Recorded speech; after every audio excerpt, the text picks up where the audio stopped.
Welcome to top 5. நான் உங்கள் ராகுல், தஞ்சையிலிருந்து. இன்னைக்கு டெய்லி ஷார்ட்ஸ்ல என்ன பார்க்க போறோம்னா பர்சன்டேஜ் கொஸ்டின்ஸ் எப்படி நம்ம குயிக்கா சால்வ் பண்றது அப்படிங்கறத பார்ப்போம். சரிங்களா? இங்க பாருங்க, population of your district is 3,28,000, out of which is 60,400 are males. 24% of the population are literate, 34% are males. Then what percentage of females are literate அப்படின்னு கேக்குறாங்க. என்ன பாருங்க, ஒரு மாவட்டத்தின் மக்கள் தொகை 3,28,000, அதில் 1,64,000 பேர் ஆண்கள். சரிங்களா? அதே போல மொத்த மக்கள் தொகையில் 24% பேர் எழுத்தறிவு பெற்றவர்கள்.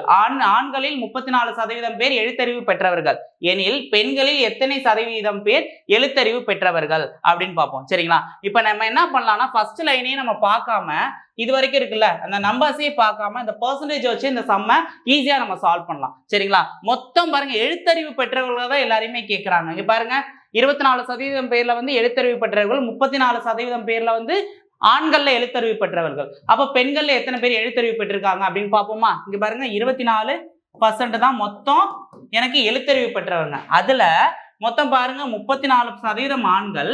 அதே போல பெண்கள் வந்து எவ்வளோன்னு தெரியாது. சரிங்களா? பெண்களுக்கு நான் எஃப்னு வச்சுக்கிறேன், ஃபீமேல். அதனால எவ்வளோன்னு தெரியாது. இது ரெண்டுத்தோட ஆவரேஜ் தான் எனக்கு என்னதுப்பா, 24%. ஓகேவா? இது ரெண்டுத்தோட ஆவரேஜ் தான் எனக்கு என்னது, 24%. இங்க ரெண்டை கிராஸ் மல்டிப்ளை பண்ணா எனக்கு என்ன கிடைக்கும், 48%.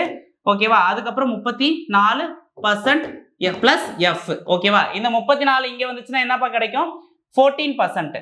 34 இங்க இருந்தா 48% மைனஸ் 34% எவ்வளவு கிடைக்கும், ஈக்குவல் டு எஃப். எவ்வளவு கிடைக்கும், 14% கிடைக்கும். அப்போ f is equal to 14%. ஓகேவா?